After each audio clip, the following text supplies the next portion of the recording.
Edition of Starr today here on Starr FM with me, Tutuwaa Danso. Let's see the stories making the headlines this hour.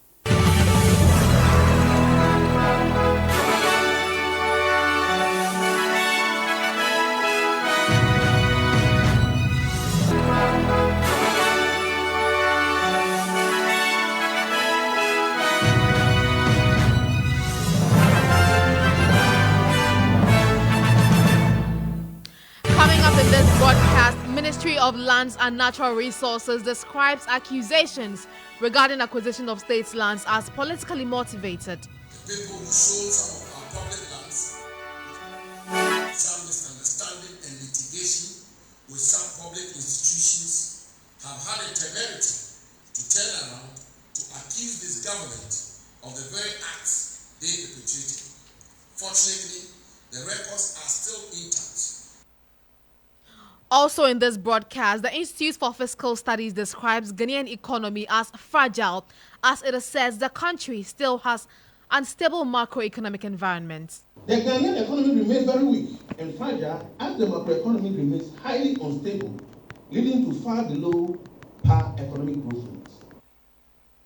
Later in this broadcast, government statistician urges government to be concerned about the recent rise in price of goods and services as he warns inflation rate in coming months could be a full reflection of current happenings in the market. Going forward, if there is nothing like base effect, given what happened last year, then definitely one has to be concerned. It means the current happenings on the market is what is going to drive the rate of inflation between now and December. Meanwhile, inflation drops for the fourth consecutive month as the Ghana Statistical Service reveals a fall from 22.8% in June to 20.9% in July 2024. Month of July 2024, the rate of inflation stood at 20.9%, indicating that general average prices of goods and services in Ghana went up by 20.9%. And later on campaign trail, leader of Movements for Change unveils plans to bring together a diverse group of 30 members of parliament as part of his vision for a government of a national unity. Will be appointed, half of the ministers will be appointed from those in parliament. From those who are independent candidates, he made a very important inquiry as to whether we are interested in promoting some independent candidates. Yes, we are, and we are targeting 30 members of parliament. We have the details of these and many other stories coming up in this broadcast. Do stay.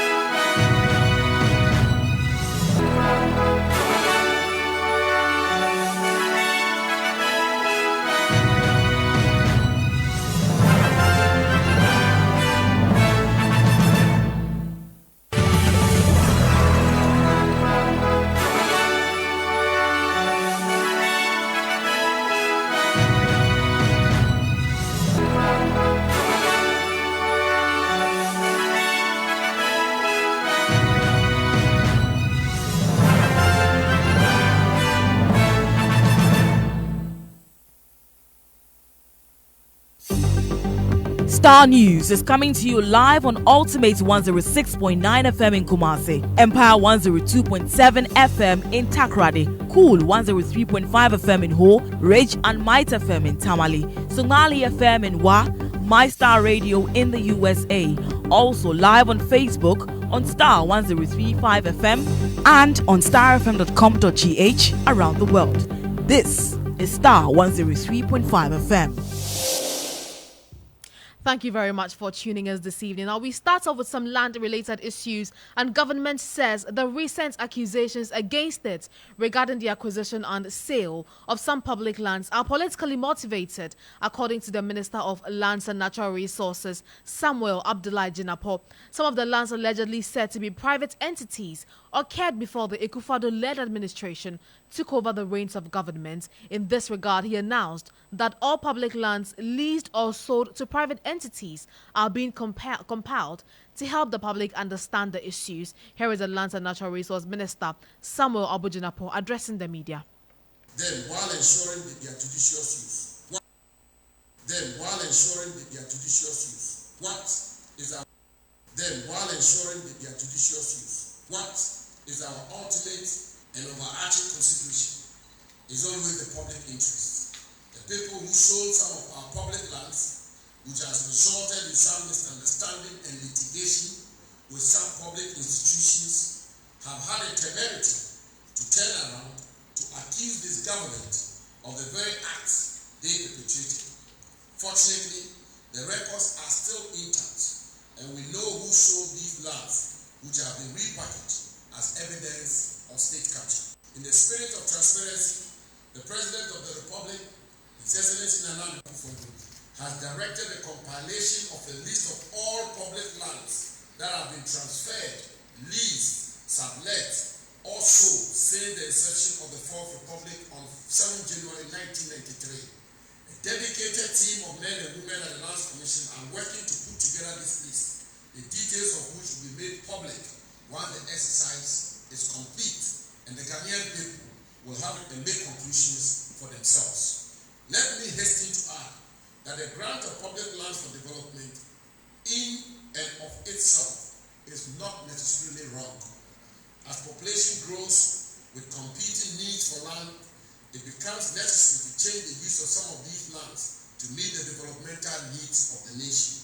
For instance, the Labone and South Labone estates were originally acquired in 1902 for coconut cultivation, but had to be given to the state housing company to develop them into a residential area. The lands at Botema, which now hold the Botema Estate, Sports Complex, and Aquatic Center, were acquired for livestock farm in 1940. Airport residential area, as well as portions of Airport West and East Legon, were originally acquired for aerodrome services, but have been developed into one of the prime areas of our capital city. Cantonment and switchback residential areas, past the Roman Ridge, Jowlo, and Achimota residential area are just a few of such examples. That was the Minister for Lands and Natural Resources addressing the media, denying reports of state acquisition of private lands. Let's go further and have a conversation on the back of this development. And joining us over the telephone is the lead convener for the La Youth Association, Jeffrey Tete. Thank you very much for your time, Mr. Tete. Now, the Lands Minister says that the accusations leveled against his ministry that they are acquiring state lands are politically motivated. What do you have to say about this? Thank you very much, and good evening to your cherished listeners. I am seriously surprised and totally scandalized that the Lands Minister would say such a thing, that our statements or our accusations are politically motivated. So who or which political party is the ones behind pushing us to make those statements? I think he would have to come out clearly and let us know. Now, I want to give you or cite a few examples to you. For instance, all the estate houses, about 80 of them, around the South Bridge area in Labone, who are they being given to? Who are the private people developing those lands? Because, of course, it is not government. And we have seen documents pasted on some of the gates indicating that those lands or those houses have been assigned to private individuals because there's been litigation between, and surprisingly, the government is doing multiple sales too in this regard. It's something they have previously accused chiefs of doing. So you see a particular estate house given to two people by government, they start fighting over it. One goes to court and comes to pay something there and ask the documentation that was given to the person by the Lands Commission or government. We have seen a lot of these things. When you go to one other state housing estate between Labone Secondary School and the coffee shop, the entire place has been sold out. And we know some of the entities is being given to, like unique holdings belonging to, well, I don't want to mention this name, but unique holdings. Everybody knows who owns unique holdings. The same unique holdings has been given a large part over the DVLA area. Unique holdings definitely is not government. And some of the other institutions whose names we know are developing, like the Bedia Cruz, who are also developing. Are they developing on behalf of government? So we know some of these things, and government. And let me say, the Lands Minister can now come and peddle this falsehood and say that we are doing that as a result of political motivation. It is not true. They are selling the lands, and we know. That's why we are accusing them of that. But earlier, did you make efforts to confront the ministry over the supposed sale of private lands, or state lands, I beg your pardon? We have made a lot of overtures to government. We've tried having discussions with government. We've sent petitions upon petitions to government. And I'm not talking about just this government alone. There are several petitions. I remember there was a petition I authored. In 2009, we took to the castle, but then the seat of government was in the castle. We took to that place, and government had to halt that. I remember petitions we sent to His Excellency John Dramani Mahama during his tenure. And I know we sent petitions. Even the first petition we sent to this current administration was in 2017, I think February. Immediately they took office. And it was a petition we sent to John Mahama during the NDC time, and we added a cover notice and sent to them. So we've made every effort to let government know that this is what is happening, and we are unhappy about it. And so how can the minister come today? Honorable Abu Jinapor should come again and tell us that what we are doing is political motivation. I'm totally scandalized by that statement. The minister also says that the acquisition of lands is not necessarily a bad thing because the population is growing and so they may need lands to put up certain edifices. How do you react to this claim by the minister? You see, from colonial era up to today, government has acquired tracts of land. And so if the minister says the acquisition of land is not a bad thing, yes, I share in that view. Acquisition of land is not a bad thing. Yes, government needs land to develop for the state. But when we have land belonging to government, and government, officials are buying those lands, other private entities are buying them for their private use, how then can government explain when they are coming back to acquire new land? When indeed you have some already and you are selling them out, they are trying to acquire other ones. It doesn't make sense to us. You know, it's like you want to plant a tree and you cut down a tree in order to plant another tree. It doesn't make sense to us. So yes, it is a good thing to acquire land, but we will only agree with him when government has utilized all the lands they have and they need more. And then when they are acquiring lands, we understand. But not when you have land sitting down and you are not utilizing them, we are rather selling them, and you come back and tell us that acquisition of land is not a bad thing, so you continue acquiring land. In any case, the new land law at 1036 says clearly that now if you don't have the money to pay compensation, you cannot acquire the land. Like in the example of the Tete, when land was acquired in 1967, and up to today, not a penny, not a dime, has been paid to the last two in compensation. You understand? But now you have to pay the full compensation. So if government wants to acquire land, they should take the steps, pay the compensation. We don't have a problem if we have land and you are paying us the compensation to acquire it. Fine. But we'll still fight you when we realize that lands that were acquired previously for specific purposes are being sold and the purpose for which they were acquired are being changed. Now, Jeffrey, you have said that you have petitioned governments or several governments about the supposed land acquisitions for other private related issues. And the minister seems hell-bent on his decision. He's not going to be cowed into believing that or accepting the fact that he and his ministry are dealing into acquisition of state lands. What then are you going to do? You see, governments are elected to work to the benefit of the people. Now, some of these things that are happening are rather detrimental to the people. For instance, in the case of land, a lot of lands were acquired from the stool, and today we also need space to expand. Same as government is also saying they need space to expand or do other things. So it is becoming detrimental to us because we do not have anywhere to expand to, and the lands are being sold out. Now, if government is supposed to work in the interest of the people and you are working against us, we will ensure that we show you the exit door. And then someone else comes. If the person also comes to mediate, we will show the person the exit. And we'll keep doing that until they start learning lessons from it. Because we cannot put people there to work in our interest and they work against us. Right. Thank you very much for speaking to us this evening. Jeffrey Tete is the lead convener of the La Youth Association, telling us about how they disagree with the government when it says that it hasn't been involved in some states' acquisition. Let's move on to some other stories now. And the management of the Ghana Irrigation Development Authority were grilled today by the Public Accounts Committee following revelations that the cost of a dam is between 5 million Ghana cedis and 25 million Ghana cedis. Well, according to the authority, the government has constructed over 560 dams since 2017. The authority says feasibility studies conducted reveals that construction of a minimum dam will cost some 5 million Ghana cedis and a maximum dam of 22 million Ghana cedis. The development didn't go too well with members of the committee as they demanded more clarification. Here are excerpts of the Chief Executive Officer of the authority, Engineer Richard Opong, who appeared before the Public Accounts Committee. We did about 8 dams, about 10 dams, but the dams vary in sizes.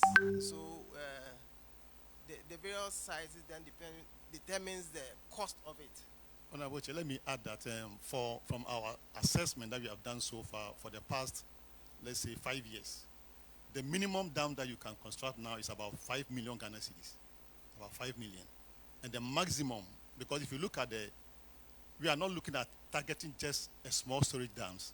Now you can see that we are targeting dams that can withstand even the climate change impact.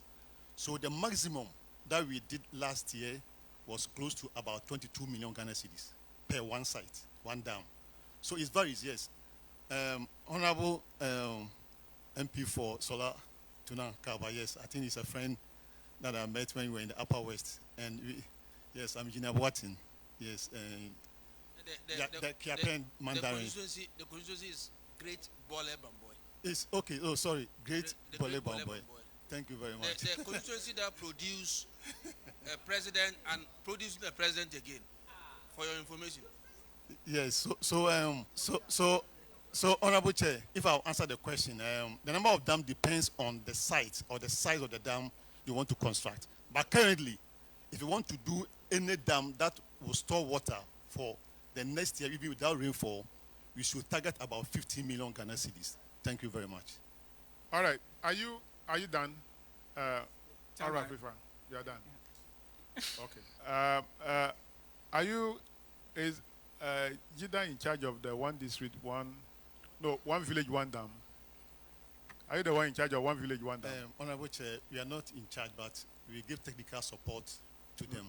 But we were not in charge of the actual administration of the project. So how many villages got dam? Oh, close to about 574. Where? Honorable Chair, I can provide the Are house. they dams or dugout? Yes, some of them are dams, some are dugouts. Okay. Because they vary depending on the site. Dugout, 570 dugout. So out of the 570, how many are dugouts?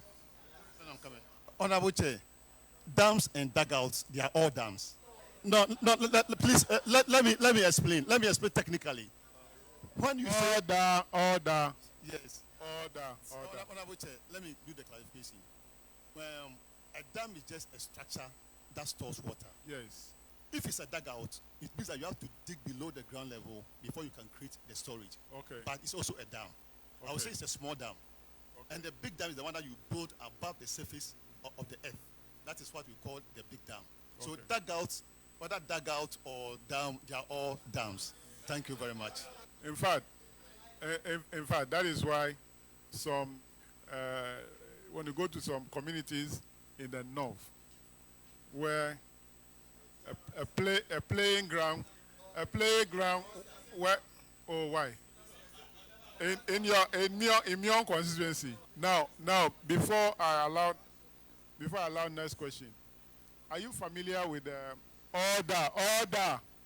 Honorable Sophia, are you familiar with the People Irrigation Project? Yeah, Honorable, yes, I am aware of that. Yes. Do you know that there is a challenge or a problem where at Section 8, during not Section 8 of any act, Section 8 of the farm, the project, where the people of Weta, during rainy season, when the road that they use to the farm is always covered by the river, they have to go around to Weta Junction, to Avalavi, and then before they come to the farm. There is a need to do a small bridge there. Are you aware of that project? Honorable Chair, thank you very much. I'm aware of that project. Next year or early this year, late this year, through the Food System Resilience Project, we are going to have some rehabilitation works at Weta. I know the issue is Section 8 to 11. The issue is that it has to drain from the field into the sea. But because the sea level at times becomes higher than the ground level, we are not able to discharge. But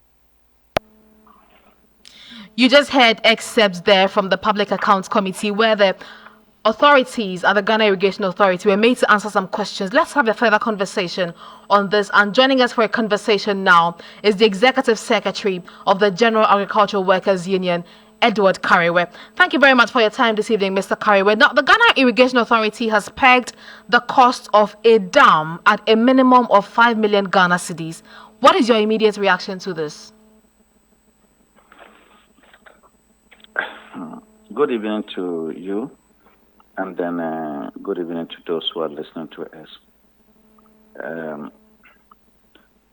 I don't know, are they talking about the price of or the cost of a dam as we speak now, or as at the time that the dam was being constructed in 2017?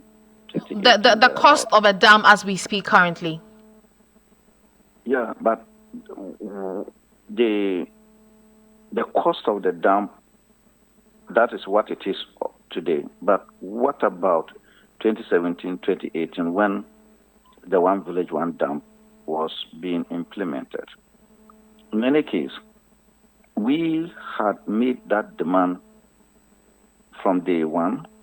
We wanted to know the cost per dam at the time, because they said One Village, One Dam. And then we also wanted to know how many villages were there, particularly in the northern part of the country, where they wanted to locate this One Village, One Dam.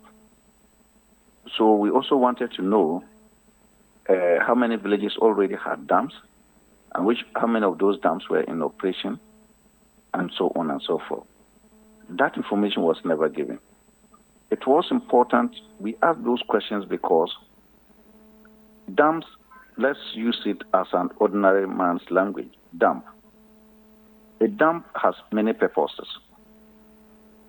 If you dig a dam, which is meant for the local animals to drink from and for domestic use, it's different from when you dig a dam that is meant for agricultural purpose.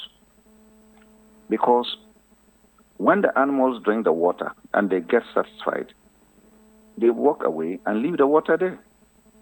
Human beings, when you also use the water for, say, constructing your rooms, when you are molding bricks, you won't say because you have got enough water, you pour more water to mold your bricks because it will spoil the bricks. But if you have to use that same dam for irrigation purposes, you can imagine that amount of water that will be used in the morning, that will be used in the afternoon, and that will be used in the evening.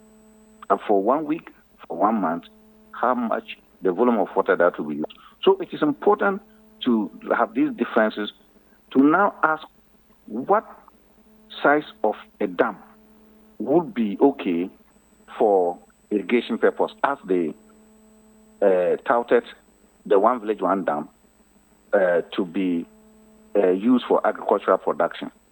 What it therefore also means is that you need to build a big dam to be able to contain a lot of water to be used during the dry season. So we saw that that was not feasible. Even though we do not kick against building dams for villages, when you talk about One Village, One Dam, and that every village must have dam for agricultural purpose, you are not solving the problem. And we liken it to about Ghanaians having transport. Every Ghanaian deserves to have, every Ghanaian needs transport. But every Ghanaian does not need a car. Immediately, every Ghanaian is trying to buy a car because you need transport, then there will be chaos on the road. The same thing, every Ghanaian needs electricity. But if every Ghanaian has to have his or her own generator, then the society will be too noisy and the environment will be polluted. So it is true that we need water to do farming, but not every village that needs water for irrigation. They need water that will come from somewhere else. And for instance, the Polgo multipurpose dam was going to serve such a purpose. The existing dams like the Tono irrigation dam, the Via irrigation dam, the Pong irrigation dam, the Wenya and all that. You mentioned all those type of dams. Their purpose goes beyond the communities that they are located. Even though all of us need water to drink in our homes and use it for other purposes, we don't need individual boreholes.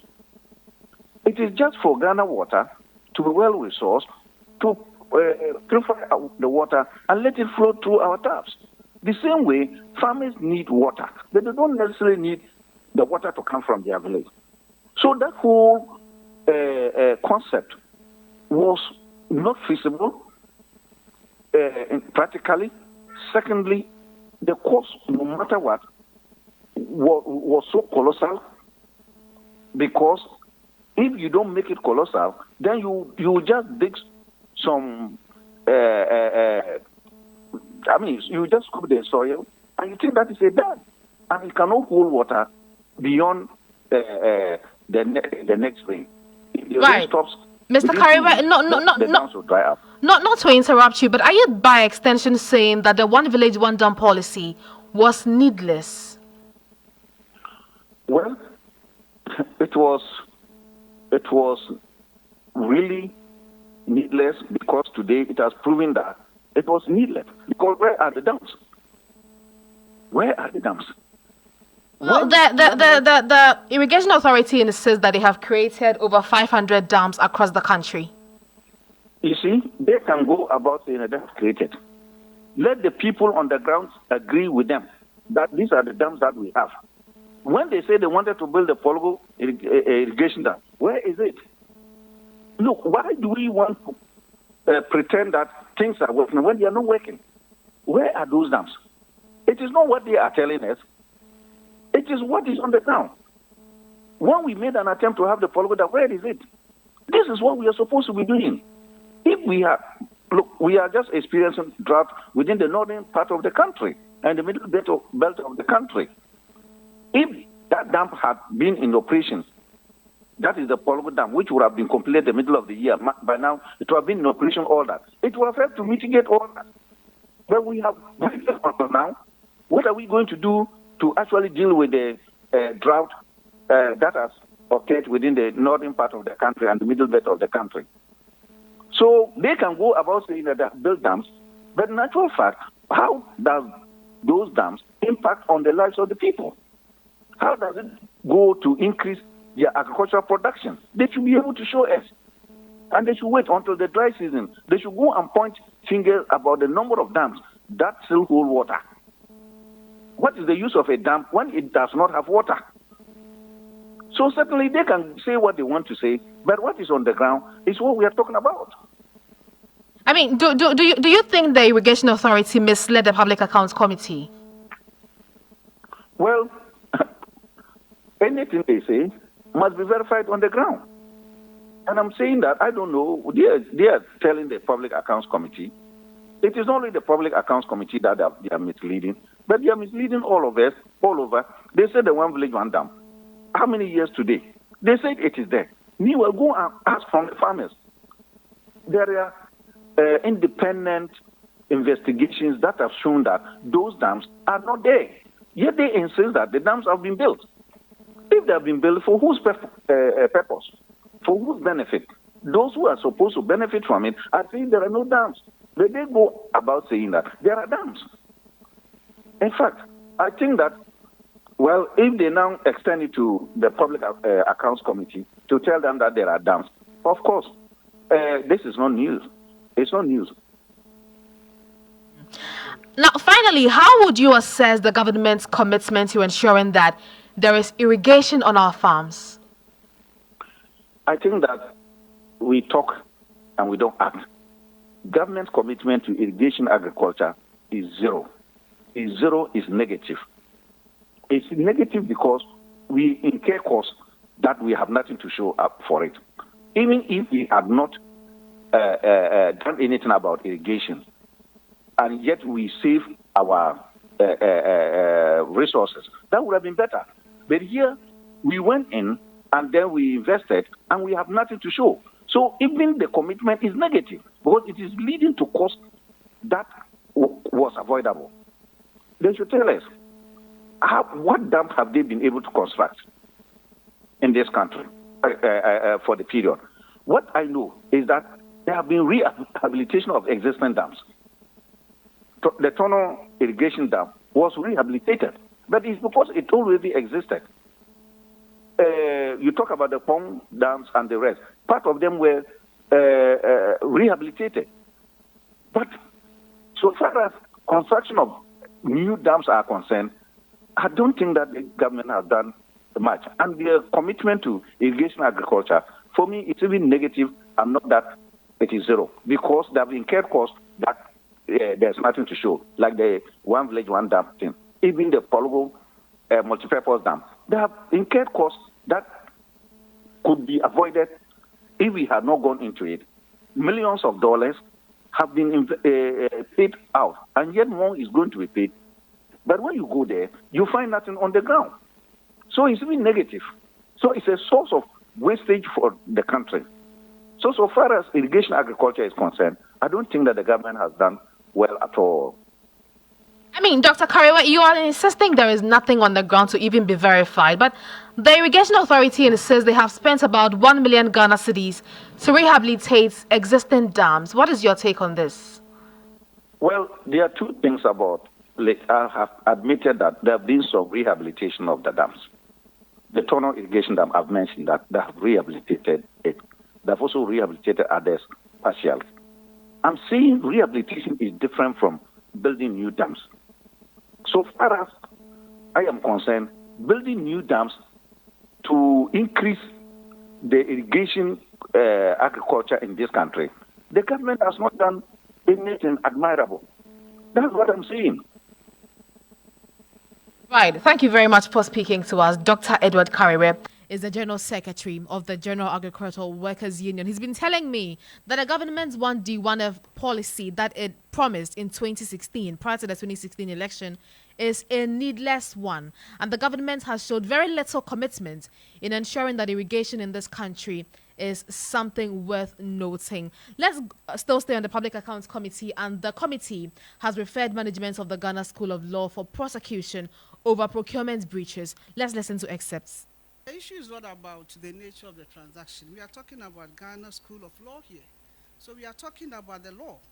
The PPA Act says what? What does it say in section PPA Act 2003 Act 663? What does it say? If you can help me. Honorable Chair, as I indicated, in view of the amounts involved, we had an alternative to use the PPA's low value form for such transactions. And in fact, we have complied with that, and the auditors can confirm to that. The auditors, can you confirm what you just said? Honorable Chair, for the low value forms, is for any amount which is less than 5,000. But in this standard, most of them are over 5,000. But yeah, Mr. Chairman, I asked the auditors to confirm because item number 3 is over 10,000. Item number 5 is over 10,000. Item number 7 is over 10,000. Number 8 over 10,000. Number 10 over 10,000. Number 12 over 10,000. Number 13 is 57,000 plus. Number 14 is over 18,000. Number 15 is 92,000 plus. And number 17 is over 10,000. What do you have to say to this? Thank you. Thank you, Honorable Chair. The total figure stands at 327,040.38. Thank you, Honorable Chair. As I explained earlier, there were some transactions. In fact, the PPA low value form are also a twofold. There are some you can use less than 5,000 and another one less than 10,000. So yes, please. The other ones are the hotel accommodation issue, which I explained. The reason behind the choice of that particular hotel accommodation. But we have complied with the recommendations of the auditors. And in fact, in the 2023 audit, which they just concluded, they would confirm that there has been compliance with their recommendation. Thank you. Honorable Chair, my last question is on the recommendation by the Auditor General. Have you applied the sanctions? Have you complied? The auditors recommended that sanctions under Section 92 of the Public Procurement Act 2003-663 as amended should be applied to the officers involved, and also recommended that management should always adhere to the provisions in the PPA Act stated above. Chairman, I defer to you. Thank you. Well, they haven't comply with that recommendation. That is why they are here. And I will agree with the Director of Finance in terms of the amount or the amount involved in some of the transactions. But I'll disagree with the explanation you have given for the choice of the hotels or the sensitive nature of your discussions that have made you to choose those hotels. What does the procurement law say when you're procuring that the method you should use to procure if you need something of that nature? What does the law say? Honorable, in such circumstances, you may go for sole sourcing. Yes. And did you do that? Unfortunately, we couldn't at the time. So you are at fault. You have flouted the law. Yes, we will admit. Yes. Unfortunately. You admit because you have flouted the law and you have admitted, so we'll recommend you for prosecution. Well, to err is human, but then on the important thing also is that, in actual fact, I will not call it legacy matter because I don't call it legacy. I don't like it. I don't like it. These errors, but we have put our house in order, and I think from the draft report I've seen in the recent audit that has been done, we have fully complied with these anomalies, and we promise that next time we are here, we will be commended for complying fully with the rules. In fact, in spite of this, with all due respect, 2021, 2022, we were given prestigious awards by the Internal Audit Service. Those were excerpts from the Public Accounts Committee. Starr today, first, fast, and credible. You are still listening to Starr today here on Starr FM, and I am Tutuwaa Danso. Now, the management of the Kolebu Teaching Hospital has finally taken delivery of the essential consumables needed for dialysis, which were stuck at the Tema port. This delay resulted in the closure of the renal units to outpatients since August 12. Now, speaking exclusively to GH1 News is Nadima Umar Uthman, Public Relations Officer for the facility. Mustafa Salifu says, though he cannot confirm when the renal units will be open to outpatients, the communication will roll out as soon as they are complete with the internal processes. There are more details in this report. GH1 News can confirm that the Kolebu Teaching Hospital has finally taken delivery of the essential consumables needed for dialysis, which were delayed at the Tema port for weeks.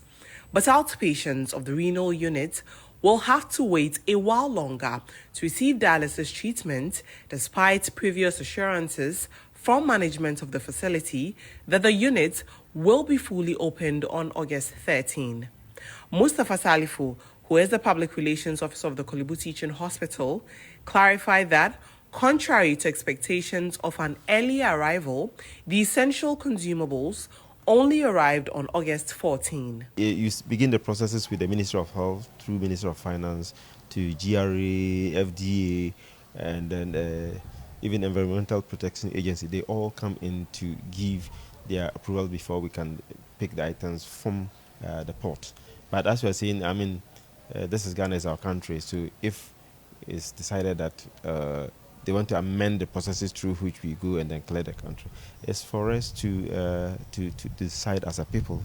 But ideally, if that happens, that will be good for all of us, because you can't have items that are stuck at the port. Meanwhile, you need them to provide essential life-saving services to our patients. The Public Relations Officer, who could not confirm exactly when the renal unit will be open to outpatients despite the arrival of the consumables, assured internal processes are being expedited to begin operations fully. We have a mechanism in place where the department, they have open channels through which they communicate with them. So they will go through their processes. Sometimes, when they are ready, they will still ask them that they should run some labs and then come and start on a particular day. So that one we are leaving it for the department that will get in touch with the patients and then let them know when they can start. But thankfully we have the items here. Work at the Kolebu Renal Unit is expected to see some level of normalcy away from a time where measures had to be taken to minimize disruption and inconvenience to patients. My colleague Nadima Umar Uthman there with that report. Let's talk about the economy now. And the government statistician, Professor Kobna Anim, is urging government and stakeholders to be concerned about the recent rise in prices of goods and services, as he warns the inflation rate in the coming months could be a full reflection of current happenings in the market. Now, the rate at which prices of goods and services are increasing in the country slowed down for the fourth consecutive month, according to figures from the Ghana Statistical Service earlier today, breaching 20.9% in July 2024. Here is the government statistician, Professor Samuel Kobna-Enim, who revealed food inflation remains the dominant factor in Ghana's high inflation rates. Highlights for July 2024 rate of inflation. In the month of July 2024, the rate of inflation stood at 20.9%, indicating that general average prices of goods and services in Ghana went up by 20.9% between July 2023 and July 2024. While this rate of inflation indicates a 1.9 percentage points lower than the rate that was recorded in June 2024 of 22.8%, it signifies that it's only the rate of change that has slowed down over the same period last year and the same period this year. Prices of goods and services continue to increase both on a year-on-year basis and on a month-on-month basis. On a year-on-year basis, general prices of goods and services went up by 20.9%, and on a month-on-month basis, general prices of goods and services went up by 2.1%. From a disaggregated point of view, we continue to see the dominance of food inflation, leading with a rate of inflation of 21.5% relative to non-food inflation 20.5%. From a locally produced item and an imported item perspective, we see the dominance of locally produced items with a 7.7 percentage point drop, with locally produced items recording a rate of inflation of 23.3% relative to 15.6% for inflation on imported items. But Professor Samuel Kobna-Enim also adds that there is the need to be concerned about the monthly rate at which the prices of goods and services are rising, as he warns inflation rate in the coming months could be a full reflection of current happenings in the markets. It's always important to have clarity in our minds, the connection between the year-on-year and the month-on-month. As you rightly said, the year-on-year food inflation has dropped by 2.5 percentage points from 24.0 to 21.5 for July 2020. Inflation in the last 3 months is largely attributed to the base effect.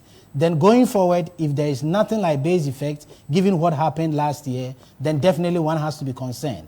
It means the current happenings on the market is what is going to drive the rate of inflation between now and December. Professor Samuel Kobna-Enim is a government statistician. Let's get some answers about this inflation rate. And joining me in studio is Edem Kojo, who is on the research desk. Edem, so the inflation rate has dropped, but the government statistician is saying that this is not something to be jubilating over. Why is that? Okay, so Vanessa, I'll start from two sides. So the first part is, as I always say, it's important for people to understand what inflation basically is. And inflation is the change in the rate of change in the price of an item over a period. So in this, there are two strands that is calculated. There's what is called the year-on-year and the month-on-month. So the figures that we are seeing mentioned, or the rate that we are seeing, 20.9, is actually the change in the average change between July 2023 and July 2024. So that would be the year-on-year inflation. So that's the year-on-year inflation. Right. Now, there's another bracket in there. That is what is called the month-on-month. So between June 2024 and July 2024, there is what is called the month-on-month inflation that is coming there. Now, it is these month-on-month inflation that is compounded for a 12-month period that become your year-on-year. So the headline figure you will see is a 20%, 25%. But when you go to the month-on-month, you can have a month-on-month being as low as 0.5, being as low as 0.3. However, when your month-on-month consistently hits above 1.0 or close to 2%, it becomes a bit problematic. So let's do a quick math to do some analysis here. Let's say every month an item goes up by 2%, and we have 12 months in a year. If you do a simple math, which is not entirely correct, that is 2 times 12, you are having 24. So that means that your inflation rate would be at least 24% or higher. So that means that although your month on you might be looking at, okay, inflation is coming down. If your month on month keeps compounding from the back, what it means is that you will not be able to have that significant drop. So based on this, I just want to go through some figures for the month on month so far this year. In January, the month on month was 2.0. In February, 1.6. In March, 0.8. In April, 1.8. In May, 3.2. In June, 2.9. And in July, 2.1. So May was the highest. So May was the highest at 3.2. Right. But the whole of this year is only in the month of March that we've had a month-on-month inflation less than 1%. Right. So if you are doing, let's say, an average moving curve, what you realize is that it means that every month, price of goods and services are moving up at some over 2%. Now, what this then means is that although our inflation, remember inflation used to be around 53% in the past and was coming down gradually, because the month-on-month is now increasing at a very steady rate, it will get to a point the decrease of the yearly inflation will now come and meet with the compounding month-on-month, and you have very, very little drops. So what the government statistician basically is saying is that we need to be concerned because we have seen our inflation at the beginning of the year. We started the year with in November it was 26.4%. Now in December it went down to 23.2%.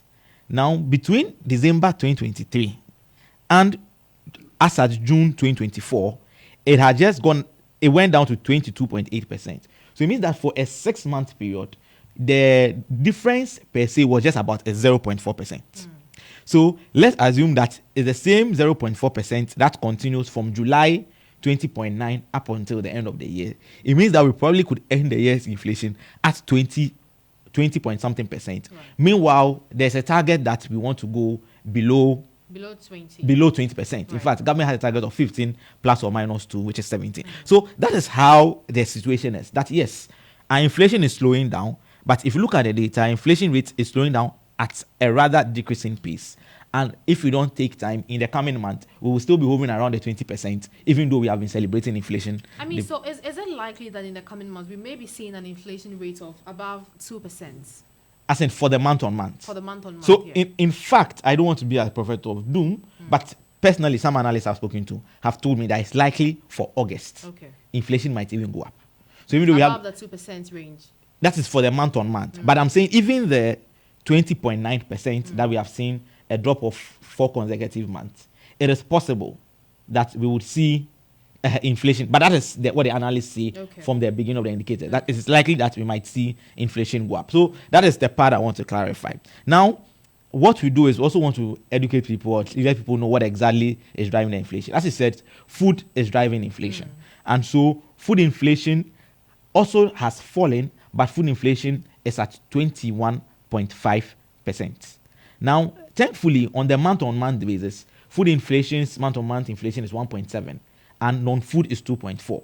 So what this will tell you is that in the last 1 month, non-food inflation has become a bit higher in that month range as opposed to food inflation, which is also could be a very good thing for us because if you recall, in the last 2 months, we saw prices of, say, tomato, onions, and some rather important food items skyrocketing. So the fact that now non-food is now dominating could tell you that even though the food inflation is going up by a relatively slower margin than the non-food items. So I would also jump to one thing that we also say. On a regional basis, the most expensive when it comes to inflation year on year happens to be the Upper East region. And is it still dependent on the food inflation? Yes, so let me look at Upper East region's data. So Upper West region, for the Upper West region, what we have is that it's Upper West, I beg your pardon. Their food inflation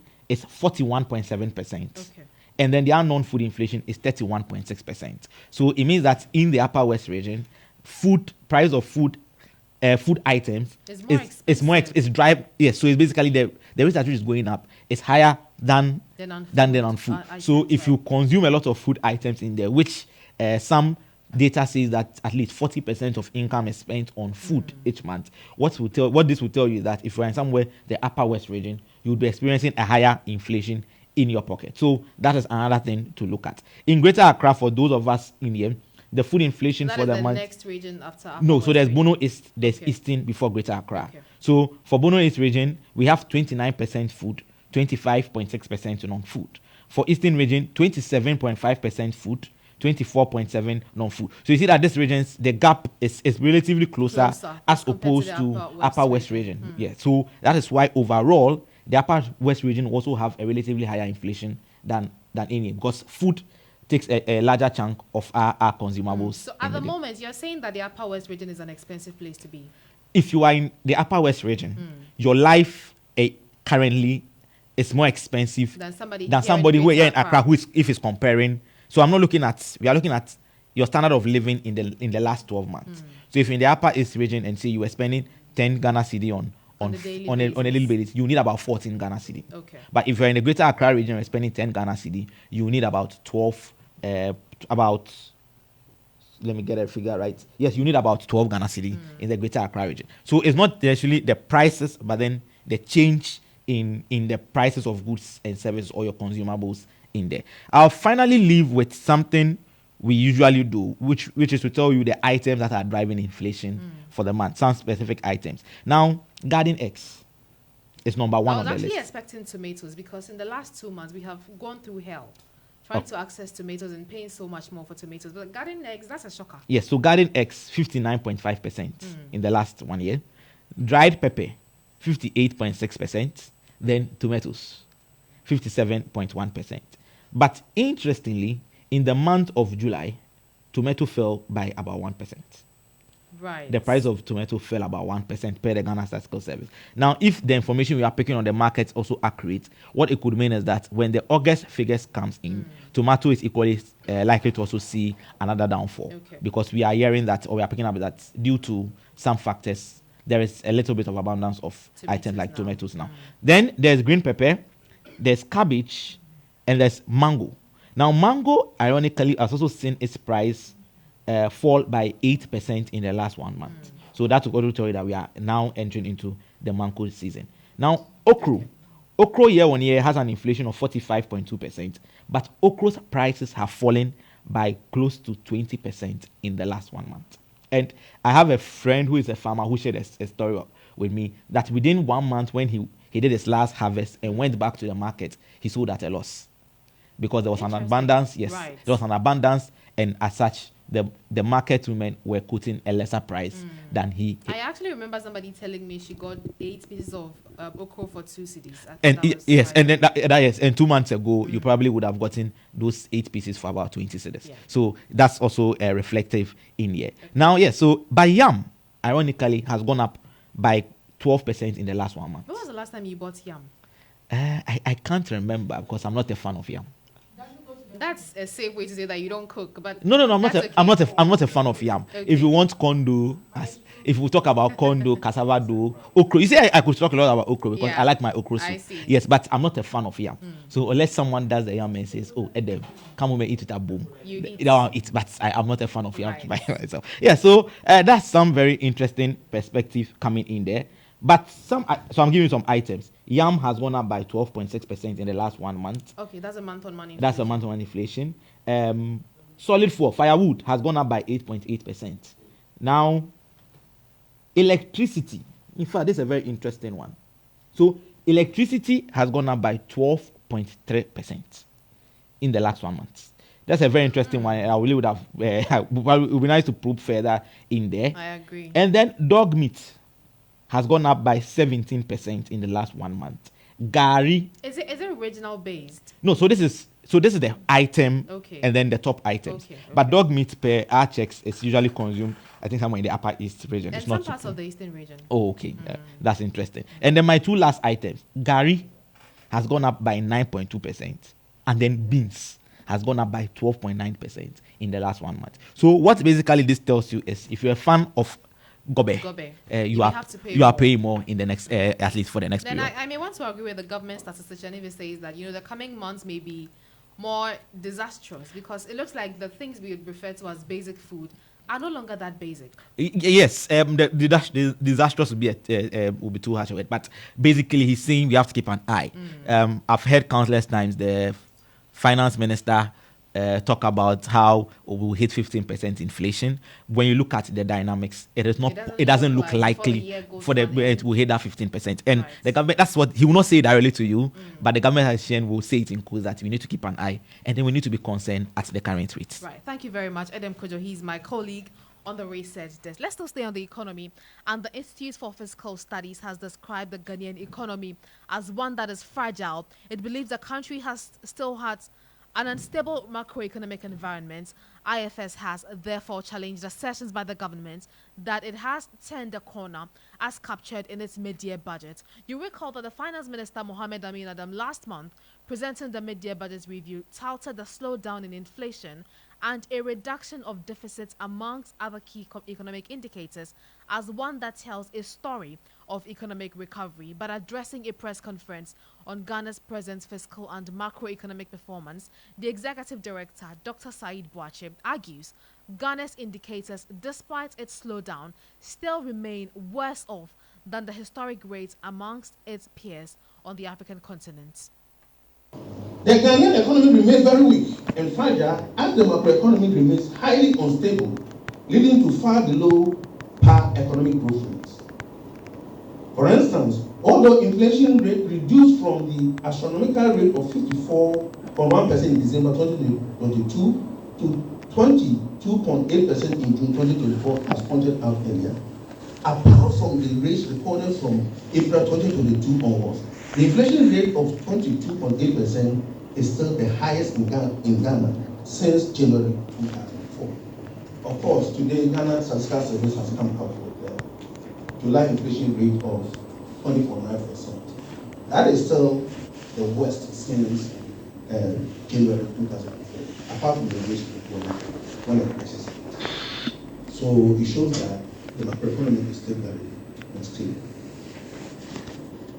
Even though Ghana is far from being an ideal country regarding inflation rate, a country that enjoyed single-digit inflation rate for 31 consecutive months from June 2010 to December 2012, averaging 9.0%, or even an average annual inflation rate of 11.8% from 2010 to 2021, must see inflation rate of 22.8% as of June, and even 20.9% as of July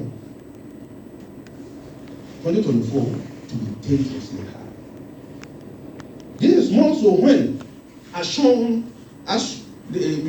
when you give you the document, you will see in the appendix, average inflation rate for 32 African countries for June 2024 stood at only 8.9%, and Ghana's inflation rate stood at 22.8%. With peer countries like Ivory Coast, Kenya, and Senegal registering June 2024 inflation rate of only 4.1%, 4.6%, and 1.3% respectively, showing that our economy is still very, very unstable. When you look at our historical records and when you look at the records of the peer countries, the inflation rate is very high, implying that our economy is still very, very unstable. The IFS has once again also challenged government's revenue targets, insisting the revised figures are overly ambitious.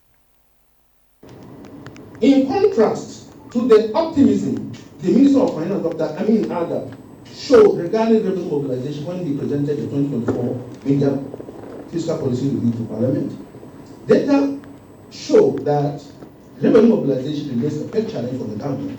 The revised 2024 total revenue and grants target of 17.4% of GDP is indeed out of sync with reality and is that not achievable.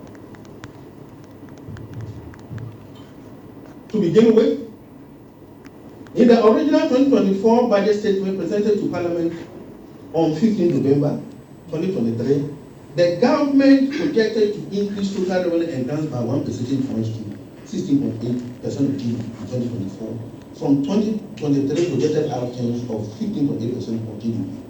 We pointed out in our review of the 2024 budget statement that the government had not been able to ever increase total revenue and grants by more than 0.4 percentage points of GDP in any given year, despite pursuing a number of revenue policies over the period they have been in office.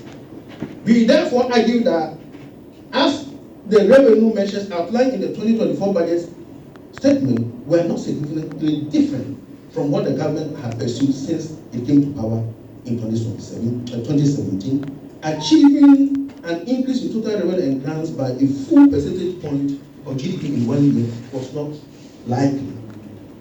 The revenue outtake in the first half of 2024, as contained in the 2024 mid-year fiscal policy review, have proven us right. This is because, as stated in section 3, total revenue and grants outtake fell below its target by 1.4 billion, from 76.1 billion to 74.7 billion, with domestic revenue and foreign grants underperforming their targets by 221 million and 1.2 billion respectively. With this development in the first half of 2024, it is difficult to understand why the government has revised upward total revenue and grants for the entire 2024 by additional 806 million Ghana cedis, or 0.6 percentage points of GDP, from 176.4 billion, representing 60.8% of GDP, to 177.2 billion, representing 17.4% of GDP. In fact, given that total revenue and grants outtake for 2023 as a ratio of GDP stood at 16.2%, it means that the government now envisages 2024 total revenue and grants as a share of GDP to increase by as much as 1.2 percentage points in 1 year, which is now more than the 1 percentage point projected to add at the start of 2024, and which IFS demonstrated in its 2024 budget review that it was not achievable. We said, since the government came to office, they have been able to only increase total revenue and grants in 1 year by only 0.4 percentage points. 2024 budget, when they presented, they said they were going to increase by a full percentage point. We said it was not obtainable. Now, the media budget, they say they're going to even increase by 1.2 percentage points, much bigger than what they projected initially.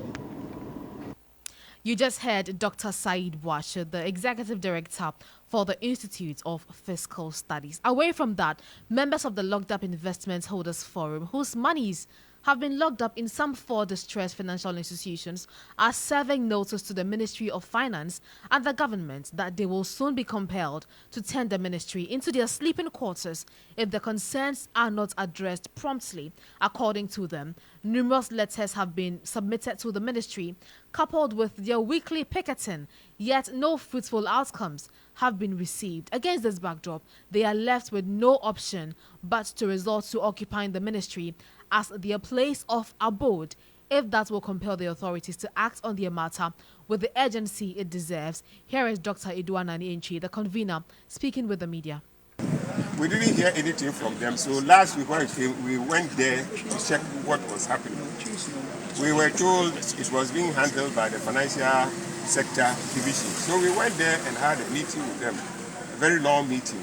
They say they are working on it, they are gathering some information to prepare a memo to the minister, so that based on that, the minister also can raise a memo to cabinet, for cabinet to consider, because these things must be approved by cabinet, for cabinet also to consider to reduce the amount as we are saying. So today we are going there again, and we have told them we will come there every Wednesday to find out what is happening. If we don't meet progress, maybe one day when we go, we will say we want to see they have done it before we move from their offices, and we'll be staying there with them. In the evening, they will bring us food to eat. Then we sleep. Then the next morning, if they want us to even physically be with them to do the memo, we are prepared. We are all in these financial market issues. We have people who can help them. Dr. Tutuwaa Nanientwi has also described the apology rendered by the Finance Minister, Dr. Mohamed Amin Adam, to Ghanaians for Government Domestic Debt Exchange Program and the current economic hardship as meaningless. I know my tradition and my culture. When you do something against your brother or a friend, you apologize. Your friend will send you to the elderly that you have done something against him. When they call you, the only thing you do is to apologize. Sometimes you render an apology, then they ask you to pay some other things. Then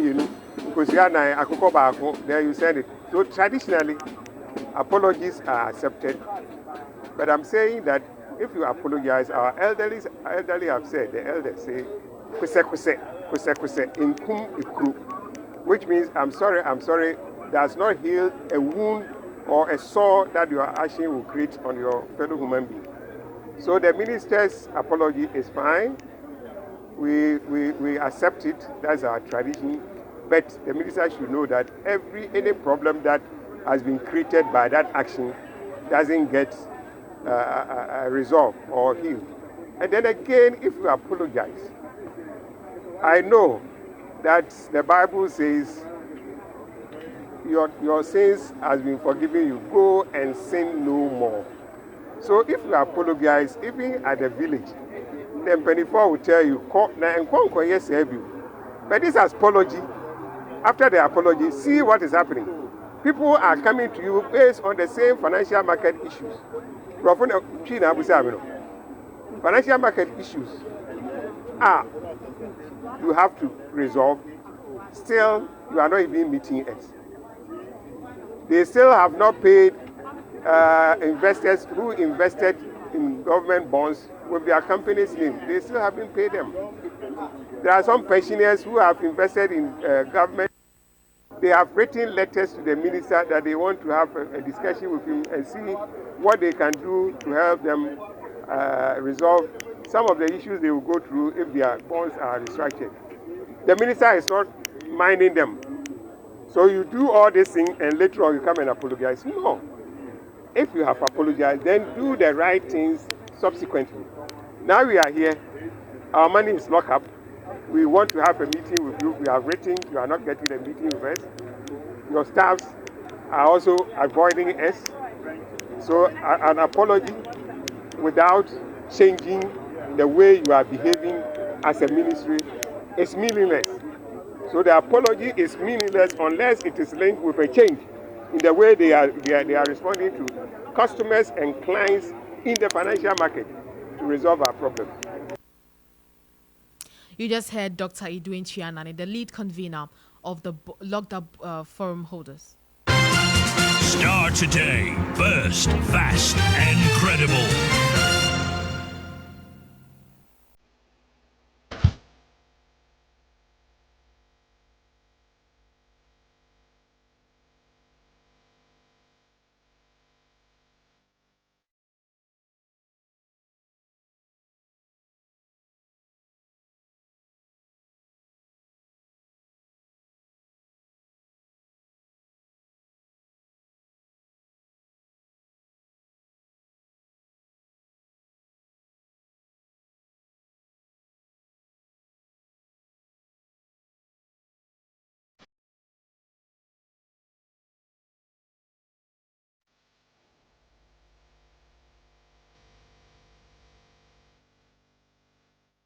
Well, this is EIB Election Hub, and on Start Today, we focus on the movement for change. And the leader of the movement for change, Alan Tremanting, has unveiled a plan to bring together a diverse group of 30 members of parliament as part of his vision for a government of national unity.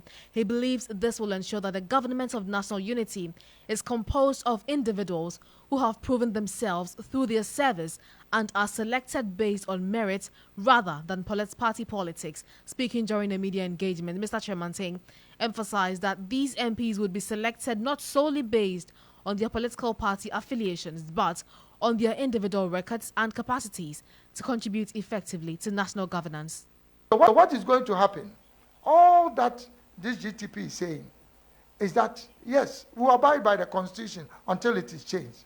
But it only means that the ministers will be appointed, half of the ministers will be appointed from those in parliament. From those who are independent candidates, he made a very important inquiry as to whether we are interested in promoting some independent candidates. Yes, we are. And we are targeting about 30 members of parliament. 30 members of parliament. Now, and I know that there are parliamentarians, existing parliamentarians and new ones to come in both the NDC and NPP, who are just waiting for Alan to become president, and then they will be more than willing to join the government, because it's the government of national unity. At that point, yes, you are there on the ticket of the NPP or the NDC. But now, because of your own record and of your own capacity, you will serve in a government of national unity. What a joy! What a joy that you are singled out now to become a member of the government of national unity, although you just heard Alan Tremanting, the leader of the movement of change for change, I beg your pardon, addressing a gathering at the Coconut Grove Hotel here in Accra. From the Greater Accra region, let's head to the Volta region, where the flag bearer of the opposition NDC, John Dramani Mahama, has pledged that the next NDC government will prioritize transforming the Volta region through agriculture if elected on December 7. The former president, who began a 4-day campaign tour of the region, emphasized that the Volta region has significant potentials that will be tapped into to create jobs and wealth for its people. John Mahama made these remarks during a meeting with Asogli chiefs in Ho as part of his 4-day campaign tour of the region. Abdul Hanan Adam was there and reports. John Mahama's Mahama for Change campaign tour in the Volta region is a pivotal moment as he rallies support for the upcoming elections. The flag bearer of the NDC is advocating for a new direction under his leadership, emphasizing the need for change from the current administration. During a meeting with Asogli chiefs in the whole central constituency, the former president outlined his vision and policy initiatives, pledging the next NDC government will transform the Volta region through a focus on agriculture. Volta region has a lot of potential. It has investments in agriculture that can bring a lot of food to feed our people, provide employment for our youth, and be able to export food and earn money from outside. It has a lot of potential in agro-processing, adding value to the crops that we produce, because we want to develop the full potential of this region so that our people will be able to finish school here, find work here, and be able to be responsible citizens in the Volta region. In Ho West, during an interaction with traders at the Dededo market, John Mahama mentioned he would consider splitting the constituency to accelerate development in the area. Periodically, after a population census, we look at some of those districts in terms of population, in terms of size, and in terms of economic viability. And then we split constituencies or create districts. So I wish to assure you that we ourselves know about the issue of Ho West. And so when the process starts, my expectation is that your MP will lead you.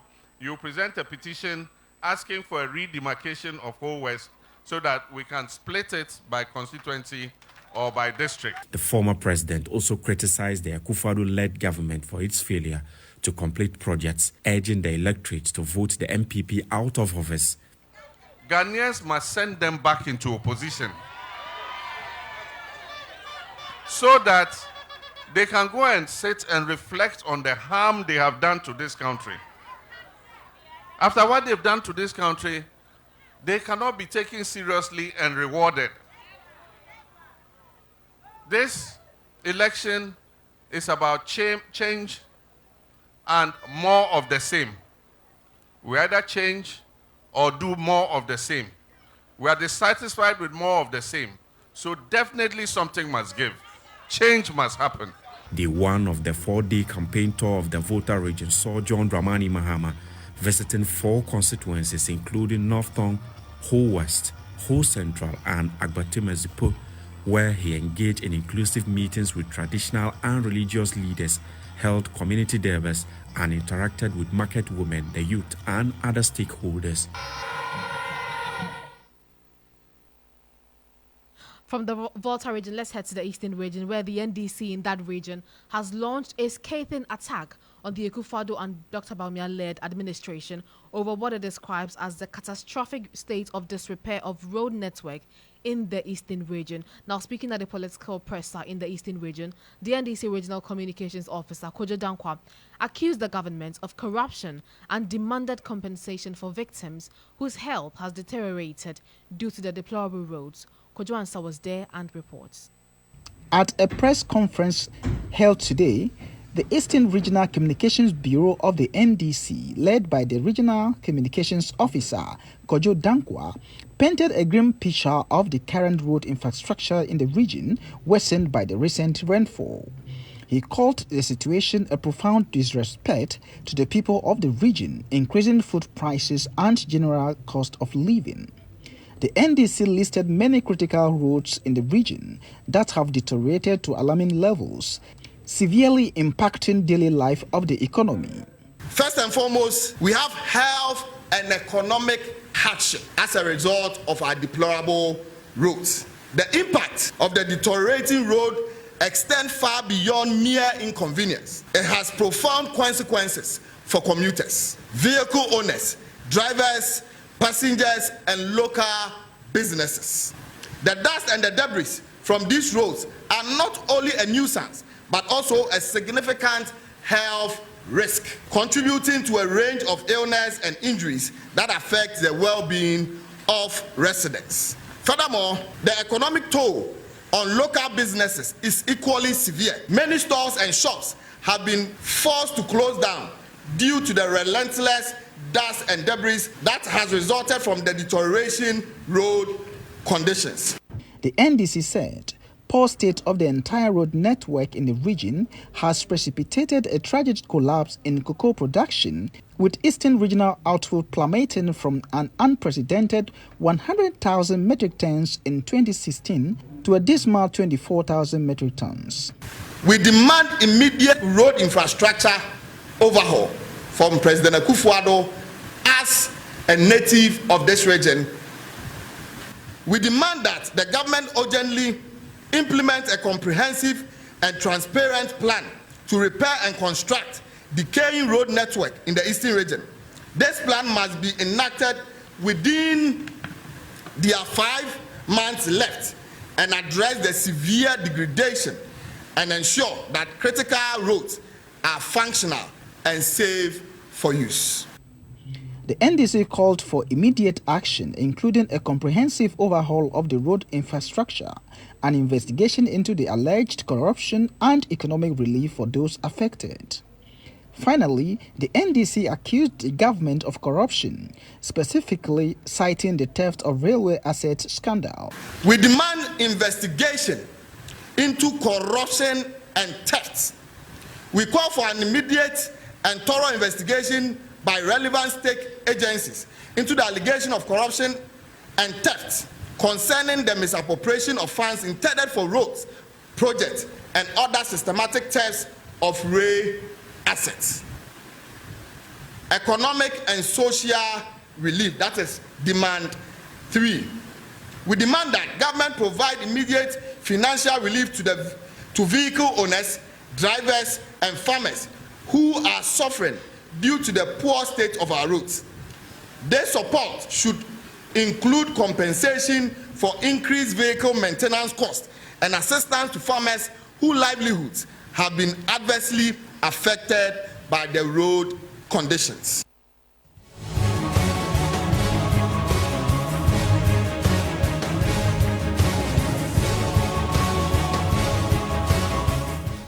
That is a report filed by my colleague Kojo Ansa in the Eastern region. And that is how we wrap up on Campaign Trail for this evening.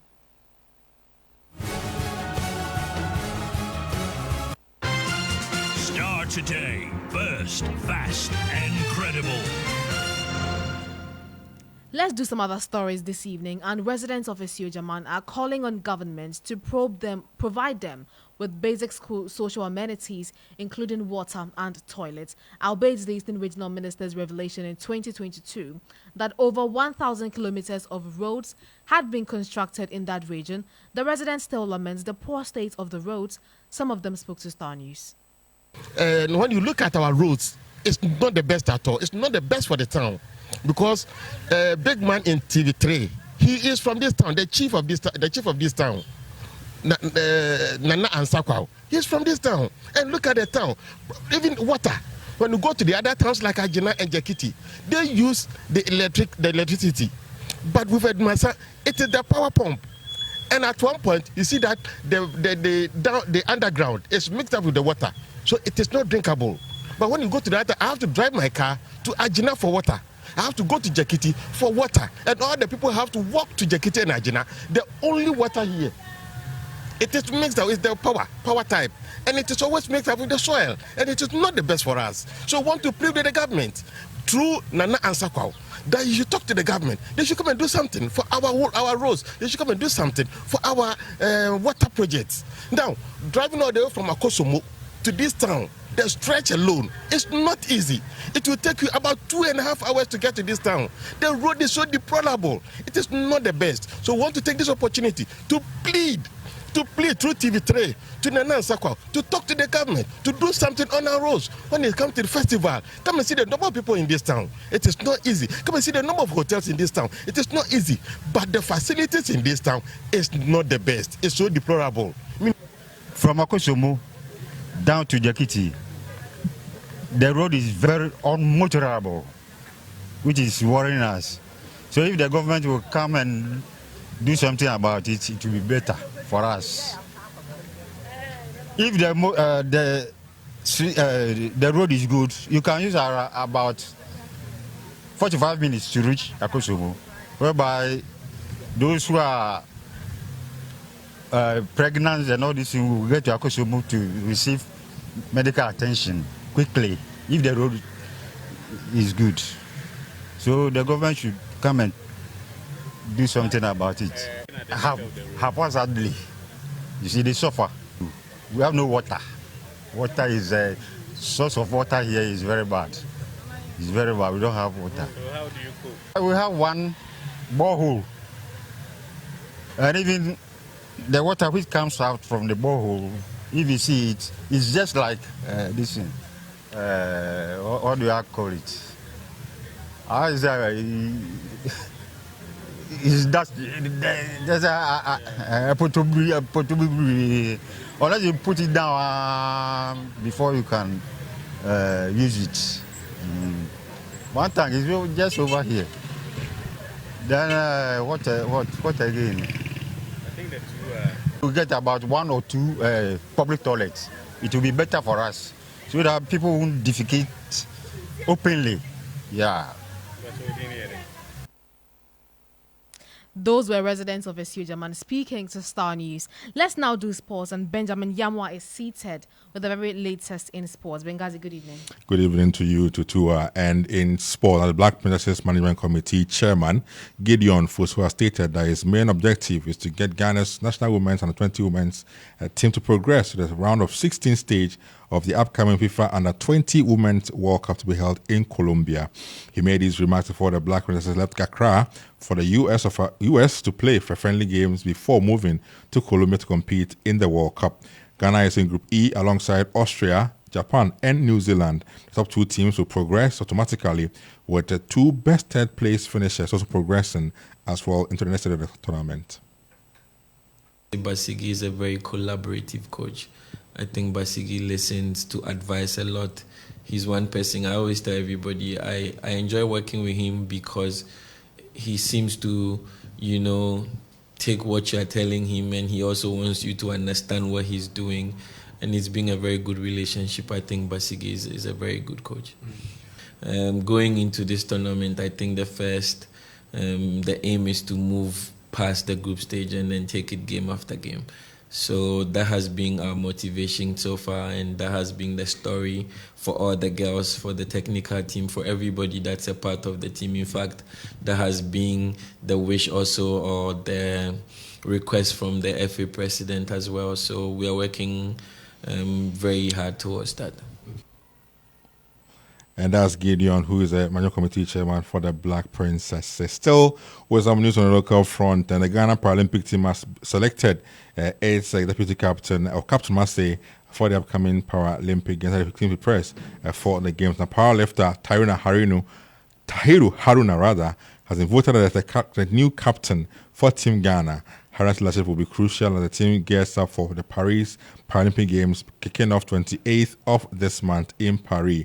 As captain, Haruna will lead Team Ghana in Paris, competing in various events and showcasing their skills and talent at the games. The team's goal is to make a strong impression and bring home medals, and Haruna's leadership will be instrumental in achieving this. In a release put out by the National Paralympic Committee, who are in charge of the Paralympic sports in Ghana.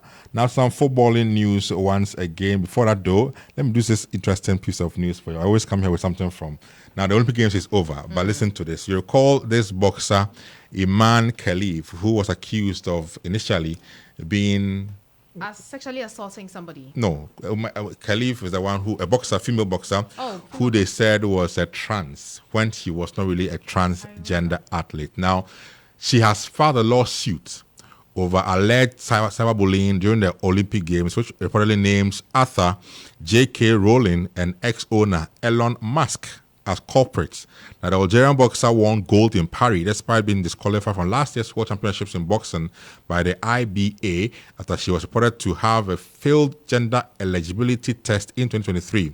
However, the IOC strongly defended Khalif's right to compete at the Games and ruled her to be eligible to compete at the Olympic Games. Now, her lawyer, Nabil Boudi, told Variety on Tuesday that Elon Musk and Rowling will be named in the lawsuit following comments they made on social media when the issues came up during the Olympic Games.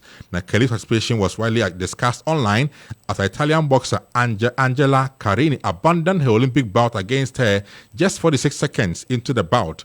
Now, Paris Public Prosecutor's Office told news agency AFP on Wednesday that they had launched a cyberbullying probe following complaints by the boxer involved. That is indeed Imani Khalif, the Algerian gold medalist from the Olympic Games in Paris. That's very interesting. I didn't see it coming. That should even go ahead to sue Elon Musk. So what is she blaming Elon Musk?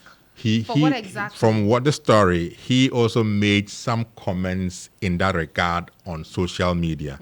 It is why his name has come up. For someone as big as that to have been involved also in commenting in the way he did, plus all the others who made several comments on the lady and even indicating that she was a transgender when in fact she's not a trans. She's an intersex. She's well, I don't know what that means actually, but we are told she's a female, not someone who was a male and has she's a female, and so she's taking them on for the bullying she had to go through and had to read all those things on social media. So I think we should end the sports today on this note. Right, interesting one there. Thank you so much, Benghazi, for those updates there. Let's take some news from the foreign fronts now. And President Joe Biden has launched the Moonshot Initiative and announced a $150 million investment in cancer research to help surgeons study complicated surgeries. He made this remark when he toured the Tulane University in New Orleans with his wife. Motivated by the death of his son, President Biden is hopeful that this initiative will bring the U.S. a step closer to the goal he set in 2022 to cut cancer fatalities by 50% in the next 25 years.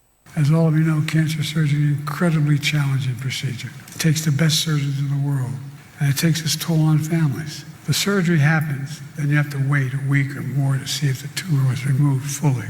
That anxiety waiting and the unknown is just excruciating. Today, we're a step closer to relieving that burden on patients and families. Today, we're announcing $150 million ARPA-H funding for some of the nation's cutting-edge cancer research institutions. That includes right here at Tulane University. The funding we announced today will help get these tools into the operating room to visualize tumors right away.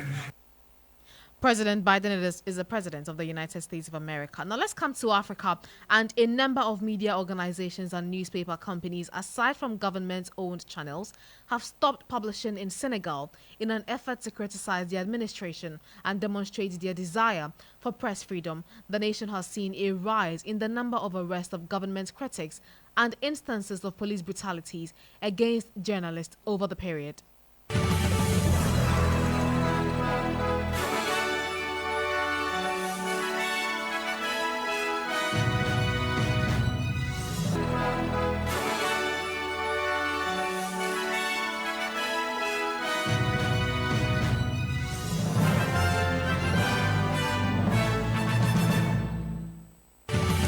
And that is how we end this edition of Starr today here on Starr FM. Thank you very much for choosing us. For more news updates, log on to starfm.com.gh. I am Tutuwaa Danso. And a special thank you to my production team led by Prince Essien and Benjamin Saki and Emmanuel Donko for making this stream possible. We'll see you again tomorrow. Have a good evening.